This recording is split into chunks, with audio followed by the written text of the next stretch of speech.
नमस्कार, स्वागत है आपका अपने YouTube चैनल DDV आरजे पर। तो आज की क्लास में हमने पीछे की क्लास के अंदर हमने देखा था कि जो बालुका स्तूपों के जो प्रकार हैं उसमें हमने अनुदैर्ध्य जो बालुका स्तूप है या अनुदैर्ध्य जो बालुका स्तूप है उसके बारे में पढ़ा था। अब इससे जो आगे का जो बालुका स्तूप है, क्योंकि हमने जो पीछे की जो क्लास है उसमें हमने टॉप MCQs किए थे, यानी जो थ्योरी क्लास चल रही है उन थ्योरी क्लासों से संबंधित ही हम टॉप MCQs है वो लेके आ रहे हैं। तो ज़्यादा से ज़्यादा आप उन क्लासों को देखने का प्रयास करें और क्लासों से जुड़ने का प्रयास करें, ताकि आपके जो MCQs जो क्वेश्चन है वो भी क्या है आपके होते रहें, साथ साथ क्लासों के द्वारा क्या है आपके जो MCQs है वो भी होते रहें। तो क्लास से ज़्यादा आप जुड़ने का प्रयास करें। थ्योरी क्लास तो यहाँ पर चल ही रही है, प्लस में आपके जो टॉप MCQs के जो क्वेश्चन है वो भी क्या है आपके क्या है डाले जा रहे हैं, ठीक है, क्लासों के माध्यम से। तो हम रीट की बात करते हैं। फर्स्ट ग्रेड सेकंड ग्रेड की जो वैकेंसियां हैं उनकी जो विज्ञप्ति है वो जल्दी जारी होने वाली हैं। तो तैयारी के अंदर लग जाएं अभी से, क्योंकि अभी से अगर आप तैयारी में लग जाते हैं तो क्या है जब एग्ज़ाम नज़दीक आएगा तब तक आपकी तैयारी वो बहुत बेहतरीन हो चुकी होगी। तो तैयारी में अभी से जुट जाएं, और अगर चैनल को सब्सक्राइब नहीं किया तो चैनल को सब्सक्राइब करें, ठीक है, क्योंकि आप तक वीडियो नहीं पहुंच पाएगा। तो चैनल को सब्सक्राइब करें, बेल आइकन को प्रेस करें, ताकि जो टॉप MCQs की जो हम जो वीडियो लेके आते हैं, थ्योरी क्लास के जो वीडियो आते हैं वो आप तक पहुंच सके। तो आज हम बात करने वाले हैं, देखो हमने अनुदैर्ध्य बालुका स्तूप के बारे में जाना था, आज हम जानेंगे अनुप्रस्थ जो बालुका स्तूप है। देखो अनुप्रस्थ बालुका स्तूप क्या होते हैं, अनुप्रस्थ बालुका स्तूप क्या होते हैं। मैंने आपको बताया था कि बालुका स्तूपों का जो वर्गीकरण है, बालुका स्तूपों का जो वर्गीकरण है, बालुका स्तूपों का वर्गीकरण ये सर्वप्रथम किसके द्वारा किया जाता है, तो ये सर्वप्रथम किया जाता है मेकी के द्वारा किया जाता है सन 1979 ईस्वी को। मेकी के द्वारा बालुका स्तूपों का वर्गीकरण किया जाता है, कभी सन 1979 के अंदर किया जाता है। तो इसके अंदर हमने पहला अनुदैर्ध्य बालुका स्तूप पढ़ लिया था। कौन सा पढ़ लिया था, अनुदैर्ध्य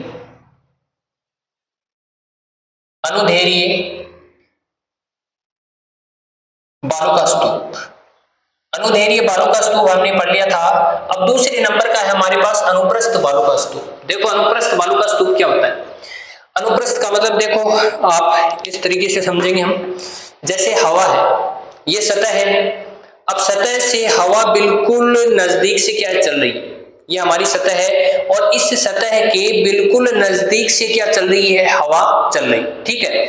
ऐसे तो है नहीं कि हवा है वो सतह से इतनी ऊंची चल रही है, इतनी ऊंची चलेगी तो हवा है वो अपने साथ में क्या है, जो सतह के ऊपर जो मिट्टी होती है उसको उड़ा नहीं सकती है, ठीक है। तो क्या है, ये सतह है और सतह से नजदीक से क्या है हवा, उसके जस्ट पास से हवा क्या है चलती है, जिससे कि क्या है जो हवा चलेगी वो क्या करेगी, अपने साथ में मिट्टी को क्या है उड़ाकर लेके चलती है, ठीक है। इतनी ऊंची अगर हवा चलेगी तो मिट्टी को उड़ा नहीं सकती है, और मिट्टी क्या है, मिट्टी जब उड़ेगी जब क्या है सतह से हवा एकदम से पास से होकर गुजरेगी, ठीक है। तो इस बात को आपको ध्यान में रखना है। अब हम बात करते हैं आगे, जब हवा अपने साथ में मिट्टी को उड़ाकर लेके जाती है, और मिट्टी है वो कोई प्राकृतिक जो बाधा, यानी प्राकृतिक बाधा है। अब प्राकृतिक बाधा के अंदर जैसे कोई पेड़ पौधा आ गया, कोई वनस्पति आ गई, कोई हड्डियों का ढांचा आ गया, ये नहीं, ये प्राकृतिक बाधा नहीं। प्राकृतिक बाधा मतलब पहले से हवा चल रही है और हवा के साथ में मिट्टी है वो उड़कर गई है, और मिट्टी उड़कर जाने के बाद में जो अवरोध आगे लग रहा है वो किसका लग रहा है, एक टीले का लग रहा है। किसका लग रहा है, एक टीले का लग रहा है। देखो यहाँ पर हम देखते हैं हवा है वो इस प्रकार से चलती है, ठीक है, हवा क्या है इस प्रकार से चल रही है। अनुप्रस्थ बालुका स्तूप के बारे में हम जान रहे हैं आज। हवा है वो इस ओर से चल रही है, हवा है वो इस ओर से चल रही है। तो यहाँ पर देखो, यहाँ पर हवा चल रही है और यहाँ पर क्या है, बालुका स्तूप है, ऊंचे क्या है, बालुका स्तूप है। तो हवा के साथ में जब मिट्टी आती है तो मिट्टी टकराकर यहीं पर क्या हो जाती है, इन बालू का स्तूपों के ऊपर जम जाती है। ठीक है, अब बालू का स्तूपों के ऊपर जमेगी तो आपको पता है धीरे धीरे जैसे ही हवा चलती है, अब आपको ये पता है हवा तो बंद होगी नहीं, हवा तो क्या है निरंतर चलती रहती है, तो निरंतर ही क्या है हवा के साथ में मिट्टी है वो क्या रहेगी, उड़ती रहेगी। ठीक है, अब मिट्टी उड़ती रहेगी तो इस स्थान के ऊपर मिट्टी उड़ती रहेगी तो इन स्थानों के ऊपर क्या है, बालू का स्तूपों के ऊपर मिट्टी है वो जमा होती जाएगी, बालू का स्तूपों के ऊपर क्या है मिट्टी है वो जमा होती जाएगी, और बालू का स्तूपों की जो ऊंचाई है वो धीरे धीरे क्या होने लग जाएगी, बढ़ने लग जाएगी। ठीक है, तो प्राकृतिक बाधा की हम बात करते हैं, देखो यानी हवा के सामने बनने वाले टीले या पवन के समकोण पर बनने वाले टीले, पवन के समकोण पर बनने वाले टीले। ठीक है, पवन की दिशा यानी पवन इस दिशा से चल रही है और इस दिशा में ही सामने क्या है बनने वाले टीले, यानी पवन की दिशा में ही बनने वाले टीले क्या क्या कह सकते हैं, पवन की दिशा में बनने वाले टीले। ठीक है, पवन के समकोण पवन की दिशा में बनने वाले टीले। ठीक है, क्योंकि हवा है वो इस दिशा से आ रही है, हवा किस दिशा से आ रही है, इस दिशा से आ रही है, और क्या है इस दिशा में ही इन टीलों का क्या है निर्माण हो रहा है। प्राकृतिक रूप से हम बाधा की बात करते तो प्राकृतिक रूप से कोई हड्डियों का ढांचा है, कोई वनस्पति है, कोई पेड़ पौधा है, इस प्रकार का कुछ नहीं है।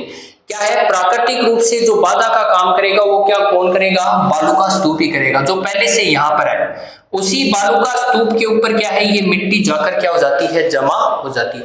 फिर इस बालू का स्तूप का धीरे धीरे क्या होता है, बालू का स्तूप की जो ऊंचाई है वो धीरे धीरे क्या होने लग जाती है, बढ़ने लग जाती है। ठीक है, तो पवन के समकोण बनने वाला टीला, पवन की दिशा में बनने वाला टीला। ठीक है, अनुप्रस्थ टीले का है पवन की दिशा में और पवन के समकोण पर बनने वाला टीला। ठीक है, अब देखते हैं इसका जो विस्तार है, इस जो टीले का विस्तार है वो कहां पर है, तो इस टीले की हम बात करेंगे तो पुगल कहां पर है, तो पुगल है बीकानेर।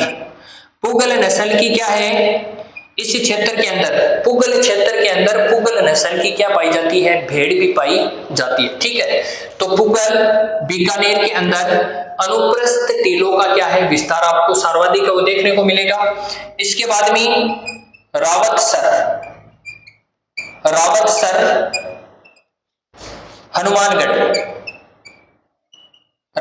हनुमानगढ़ के अंदर भी इन टीलों का विस्तार है वो आपको सर्वाधिक नजर आता है। कौन से टीलों का, तो अनुप्रस्थ टीलों का। इसके बाद में सूरतगढ़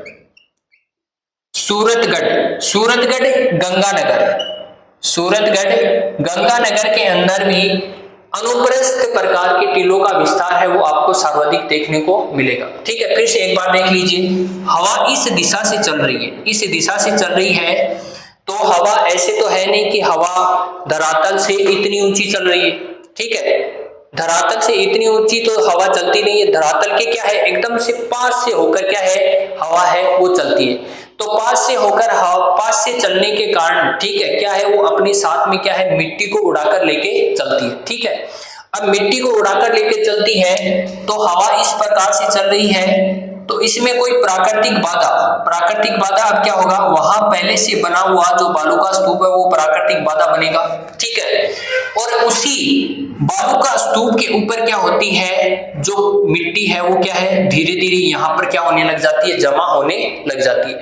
और ये प्रक्रिया है ये निरंतर चलती रहती है, क्योंकि हवा है वो बंद नहीं होती है, हवा बंद नहीं होती है तो ये प्रक्रिया क्या है निरंतर चलती रहती है। और निरंतर चलने के कारण इन बालू का स्तूपों की ऊंचाई है वो धीरे धीरे क्या होने लग जाती है, बढ़ने लग जाती है। हम विस्तार की बात करते हैं तो पवन के समकोण पर या पवन की दिशा में बनने वाले क्या है, बालू का स्तूप। अब हम विस्तार के ऊपर चर्चा कर लेते हैं, विस्तार यानी जो फैलाव है इनका। पुगल बीकानेर के अंदर, यहाँ पर पुगल क्षेत्र के अंदर पुगल नस्ल की क्या पाई जाती है, भेड़ भी पाई जाती है। रावतसर, हनुमानगढ़ और सूरतगढ़, गंगानगर के अंदर जो अनुप्रस्थ प्रकार के जो बालू का स्तूप है इनका क्या पाया जाता है, सर्वाधिक विस्तार है वो पाया जाता है। तो एक बार आप इसका स्क्रीनशॉट ले लीजिए, इसके बाद में हम आगे चलते हैं, अगले वाले टीले के ऊपर चर्चा करेंगे।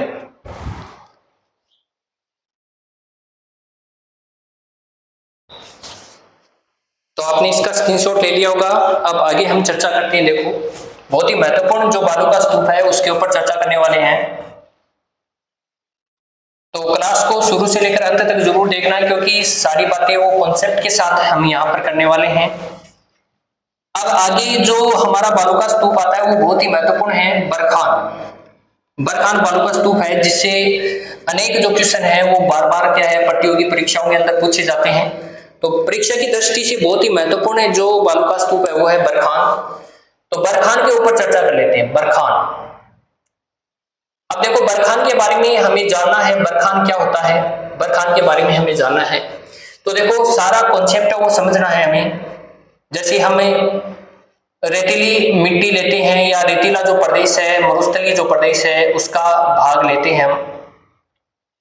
तो मरुस्थली प्रदेश का भाग हमें लेना है, यहाँ पर मिट्टी का कुछ भाग है वो यहाँ पर हमें लेना है। ठीक है, देखो कॉन्सेप्ट के साथ में हम यहाँ पर इसको समझेंगे।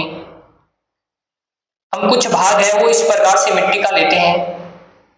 हमारे पास कुछ मिट्टी है रेगिस्तानी भाग में, और रेगिस्तानी भाग में हम मिट्टी का कुछ भाग यहाँ पर ले लेते हैं। तो मिट्टी का हमने कुछ भाग यहाँ पर लिया है। ठीक है, मिट्टी का भाग हमने यहाँ पर कुछ लिया है, ये मिट्टी का भाग है। अब यहाँ पर देखो कॉन्सेप्ट के साथ में सारी चीजें हैं वो यहाँ पर समझनी है हमें। अब देखो जैसे कि ये हवा चल रही, ये क्या चल रही है, हवा चल रही। अब देखो आपको पता है कि हवा है वो यहाँ पर एक जैसी, तो यहाँ पर क्या है तीर की भांति तो है नहीं कि सीधी यहाँ से निकल जाएगी। ठीक है, देखो बोर्ड पे ध्यान दीजिए आप कि हवा ऐसे तो है नहीं कि तीर की भांति है वो सीधी चलती है और सीधी क्या है जो मिट्टी है वो उसको उड़ाकर लेके चली जाएगी, नहीं। हवा क्या है, देखो इस भाग के अंदर हवा क्या है, हवा का प्रवाह है वो तेज होगा, इस क्षेत्र के अंदर थोड़ा कम होगा, इस क्षेत्र के अंदर थोड़ा कम होगा, इस क्षेत्र के अंदर थोड़ा क्या होगा, कम होगा। तो इस प्रकार से हवा क्या है चलती। जैसे कि एक उदाहरण और देता हूं, आप मुख से क्या है, अगर आप मुख से हवा निकालते हो, ठीक है, तो मुख से अगर आप हवा निकाल रहे हो तो आपके बीच का जो भाग है इस भाग से आपका प्रेशर वो तेज होगा, जबकि जो साइड का भाग है इस साइड के भाग में क्या है हवा है वो इतनी तेज नहीं निकल सकती जितनी तेज क्या है आपके जो बीच वाला जो भाग है यहाँ से निकलती है। ठीक है, तो किसी आपके क्या है, आप ये देखोगे तो आपके क्या है जो मुख का भाग है, मुंह का जो भाग है, किसी भी भाग से क्या है समान प्रकार से हवा नहीं निकल रही। बीच का जो भाग है यहाँ से तेज निकल रही है, जबकि जो बाहर का हिस्सा है यहाँ से कम हवा निकल रही है। तो इसी प्रकार से क्या है ये भाग है। अब देखो हवा इस प्रकार से चलती है, तो इस प्रकार से चलती है तो किसी स्थान के ऊपर क्या है समान रूप से तो चलेगी नहीं, और इस प्रकार से हवा अंदर की तरफ घुसती है और इस प्रकार से क्या है आंतरिक भाग के अंदर जाएगी। तो इस प्रकार से क्या है, देखो इस प्रकार से ये क्या है, इस प्रकार से अंदर की मिट्टी है उसको क्या है काटना क्या कर देगी, प्रारंभ कर देगी। तो हम यहाँ पर देख लेते हैं अंदर की मिट्टी को इस प्रकार से क्या है हवा ने आंतरिक भाग से क्या कर दिया है, काट दिया। देखो बरखान को समझ रहे हैं हम कॉन्सेप्ट के साथ में, इस प्रकार से मिट्टी को क्या कर दिया है, काट दिया। ठीक है, इस प्रकार से मिट्टी को काट दिया, यानी किसी भी स्थान पर आपको समान रूप से यहाँ पर मिट्टी है वो आपको कटी हुई नजर नहीं आ रही। ठीक है, यहाँ पर बीच वाले भाग के अंदर मिट्टी का कटाव है वो सबसे ज्यादा हुआ है, जबकि बाहरी भाग है इन बाहरी भागों के ऊपर क्या हुआ है, मिट्टी का कटाव क्या हुआ है, कम हुआ है। ठीक है, इसके बाद जैसे मैं आपको एक छोटा सा उदाहरण बताना चाहूंगा। आप कोई बजरी पड़ी रहती है या कोई मिट्टी रहती है, तो उस मिट्टी के अंदर आप क्या करते हो, ठोकर मारते हो, यानी जो अपनी लात है वो लात मारनी है। लात मारने के दौरान या ठोकर मारने के दौरान आपको क्या प्रतीत होगा कि जैसे ही आपने ठोकर मारी तो वैसे क्या है, ऐसे तो है नहीं कि आपका पैर क्या है समान रूप से, ठीक है, कहीं से थोड़ा सा क्या है आपका पैर थोड़ा सा आगे मिलेगा, ठीक है, अंगुलियां हैं वो क्या है कुछ बड़ी मिलती हैं। तो इस प्रकार से आपको कहीं पर भी आपको समान रूप से पैर है वो समान रूप से तो है नहीं, तो आप जैसे ही ठोकर मारते हो तो वैसे क्या है इस प्रकार की आकृति बनेगी, और उसकी जो मिट्टी उछल कर जाएगी तो वो इसके जस्ट पीछे क्या हो जाएगी, जमा हो जाएगी। ठीक है, इसके पीछे क्या हो जाती है, जमा हो जाती है। तो इसी प्रकार से हवा है वो चलनी बंद तो हुई नहीं है, तो हवा क्या है, चलती रहती है। हवा क्या है, चलती रहती है, और हवा इस प्रकार से चलेगी। और बाहरी जो भाग है, बाहरी भाग को मैं मिटा देता हूं यहां पर। हवा इस प्रकार से चलती रहती है, और जो हमारे पास जो आकृति बनेगी कुछ इस प्रकार की बनेगी। आकृति है हवा, हवा चलती रहती है, और हवा क्या करेगी, अपनी जस्ट पीछे क्या करेगी, मिट्टी को जमा करती जाएगी। ठीक है, जैसे ही हवा चली और हवा अपनी पीछे क्या है, एक टीले का निर्माण करती है। किसका निर्माण करती है, एक टीले का निर्माण करती है। हवा इस प्रकार से चली, यहाँ पे हवा का प्रवाह तेज है, तेज होने के कारण यहाँ पर क्या है, यहाँ पर इस टीले का क्या हो जाता है, निर्माण हो जाता है। आपको ये जो आकृति है, अब इस आकृति की हम बात कर लेते हैं। ये जो आकृति आपको किस रूप में नजर आ रही है, तो आपको क्या है, अर्धचंद्राकार यानी आधे चांद के समान क्या है, ये आकृति यहाँ पर आपको नजर आ रही है। आधे चांद के समान क्या है, ये आकृति नजर आ रही है। तो इसका नाम देख लेते हैं, इसको क्या है, अर्धचंद्राकार। अर्धचंद्राकार, अर्धचंद्राकार बालू का स्तूप। ठीक है, इसको क्या है, धैर्यन, इसको धैर्यन के नाम से भी जाना जाता है, इसको बरछान के नाम से भी जाना जाता है, और इसको बरखान के नाम से भी जाना जाता है। ठीक है, तो अलग अलग क्या है, इस बालू का स्तूप को अलग अलग नामों से जाना जाता है। ठीक है, अलग अलग नामों से जाना जाता है। अर्धचंद्राकार यानी आधे चांद के समान इसकी आकृति है। धैर्यन, बरछान या बरखान के नाम से क्या इस बालू का स्तूप को जाना जाता है। बहुत ही महत्वपूर्ण बालू का स्तूप है। अब देखो, आपको पता है कि हवा है, हवा ऐसे तो है नहीं कि बंद हो गई, हवा तो निरंतर चलती रहेगी, और यहां से मिट्टी का क्या है, कटाव करती रहेगी। तो यहां पर जो गड्ढा बनता है, यहां पर जो गड्ढा बनता है, इस गड्ढे को स्थानीय भाषा में क्या कहा जाता है, तो इस गड्ढे को अगर स्थानीय भाषा की हम बात करेंगे तो इस गड्ढे को स्थानीय भाषा में ढांड के नाम से जाना जाता है। किस नाम से जाना जाता है, ढांड के नाम से जाना जाता है। किस नाम से जाना जाता है, ढांड के नाम से। ये जो भाग है, इससे बालू का स्तूप का ये जो अंदर का भाग है, इसको तल्ली के नाम से जाना जाता है। किस नाम से जाना जाता है, इस भाग को तल्ली। ये जो गड्ढा होता है, इसको किस नाम से जाना जाता है, तल्ली के नाम से जाना जाता है। और ये जो गड्ढा होता है, इस गड्ढे को स्थानीय भाषा में हम किस नाम से जानेंगे, तो ढांड के नाम से जानते हैं।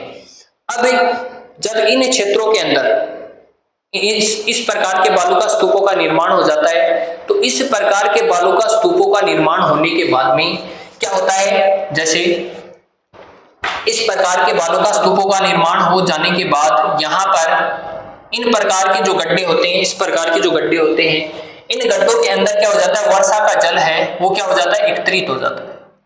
वर्षा का जल क्या हो जाता है, एकत्रित हो जाता है।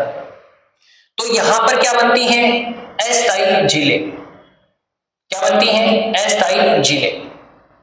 और इन झीलों, अस्थायी जो झीलें होती हैं, इन झीलों को पलाया झील कहते हैं। क्या कहते हैं, इन अस्थायी झीलों को किस नाम से जाना जाता है, तो पलाया झीलों के नाम से जाना जाता है। अब हम इसके ऊपर भी चर्चा करेंगे कि अस्थायी इन्हें क्यों कहा जाता है, अस्थायी झीलें हैं वो इन्हें क्यों कहा जाता है। तो देखो, अस्थायी झीलें इसे क्यों कहा जाता है, क्योंकि देखो ये जो बालू का स्तूप है, ये क्या होते हैं, जैसे मैं यहाँ पर बना के दिखाता हूँ आपको, ये बालू का स्तूप है। ठीक है, कुछ दिनों के बाद में जब हवा चली, हवा के माध्यम से ये बालू का स्तूप है, ये क्या है, यहाँ आ गई इस प्रकार से, फिर ये यहाँ आ गई इस प्रकार से, फिर मिट्टी अपने साथ में उड़ाकर ये यहाँ पर आ गई। ठीक है, तो पहले यहाँ पर आए, ठीक है, उसके बाद यहाँ पर आते हैं, और ये जो क्रम है ये क्या है, चलता रहता है। ठीक है, ये यहाँ से यहाँ आए, यहाँ से यहाँ आए, यहाँ से यहाँ आए, तो इनको क्या है, स्थानांतरित बालू का स्तूप भी कहा जाता है। स्थानांतरित बालू का स्तूप। अर्धचंद्राकार, धैर्यन, बरखान और स्थानांतरित बालू का स्तूपों के नाम से इसे जाना जाता है।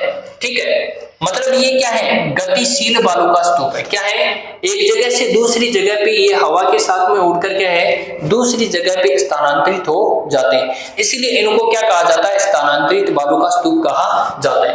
अब देखो अस्थायी रूप से, अब मान लो कि यहाँ पर क्या है, पानी, अब जैसे ये पानी क्या है, सूख गया, सूख जाने के कारण जब तक पानी यहाँ पर नहीं सूखेगा तब तक यहाँ की मिट्टी क्या होती है, गीली होती है। यहाँ की मिट्टी क्या है, जम जाने के कारण मिट्टी उड़ती नहीं है। जैसे ही यहाँ पर ये जो पानी क्या होता है, समाप्त होता है, पानी सूखता है, तो पानी सूखने के साथ में ये मिट्टी क्या है, उड़ने लग जाती है, और ये जो बालू का स्तूप है ये आगे की तरफ क्या है, स्थानांतरित होने लग जाते हैं। ठीक है, स्थानांतरित होने से ये क्या है, अस्थायी झील के रूप में जानी जाती है। किस रूप में जानी जाती है, अस्थायी झील के रूप में।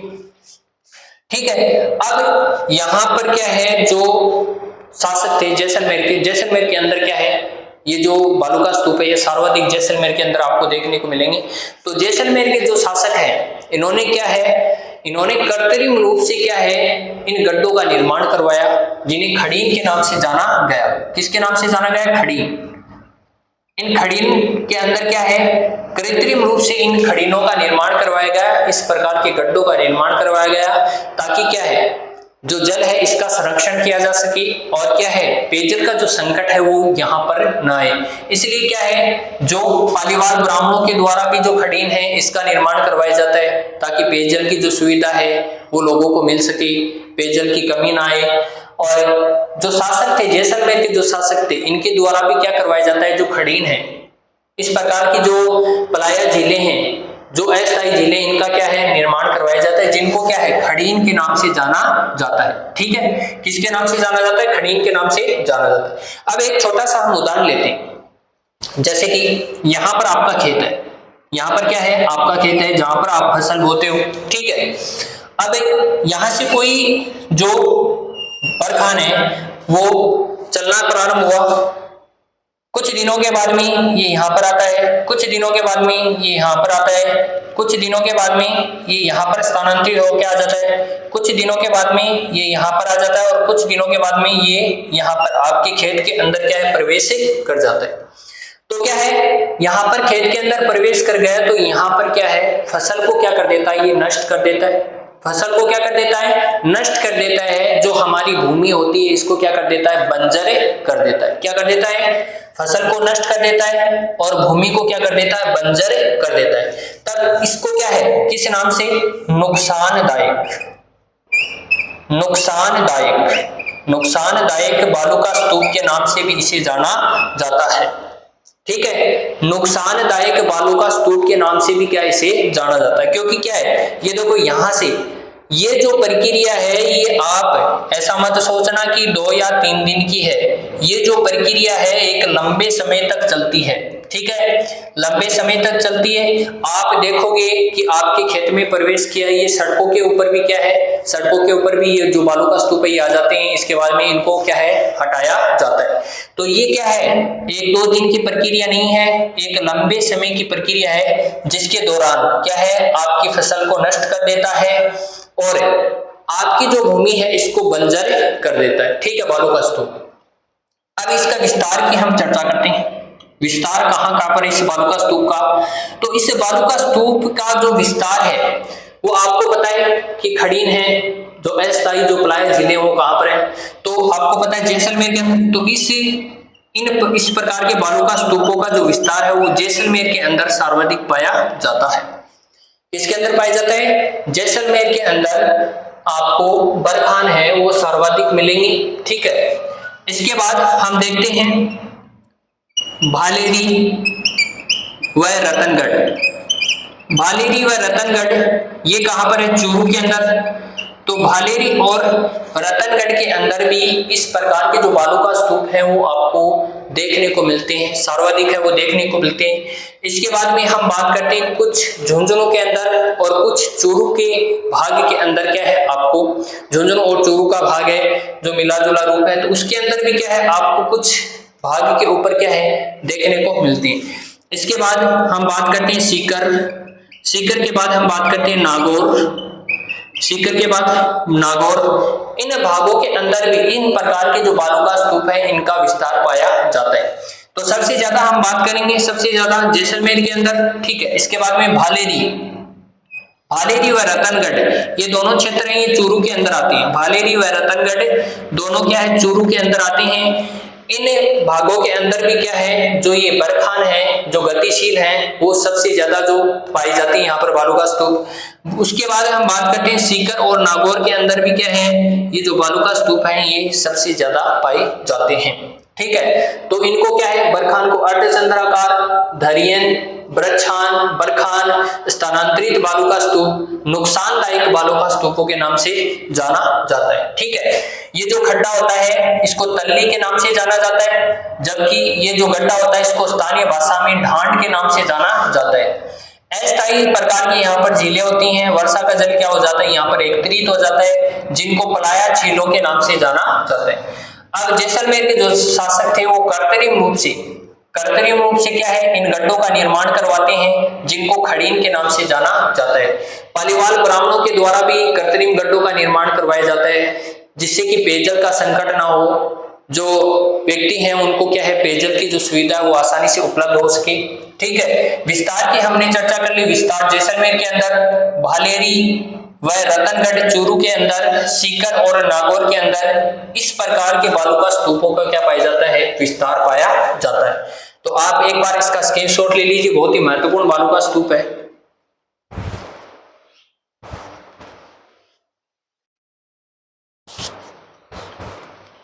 तो स्क्रीनशॉट ले लिया होगा आपने। अब अगले बालू का स्तूप के ऊपर हम चर्चा करेंगे नेक्स्ट क्लास के अंदर। तो आपको क्लास कैसी लगी ये जरूर बताना है, और आपका कोई भी डाउट हो तो वो कमेंट बॉक्स के अंदर जरूर रखना है। अगर चैनल को सब्सक्राइब नहीं किया तो चैनल को सब्सक्राइब करें, बेल आइकन को प्रेस करें, ताकि आगे आने वाला वीडियो है वो आप तक पहुंच सके। धन्यवाद।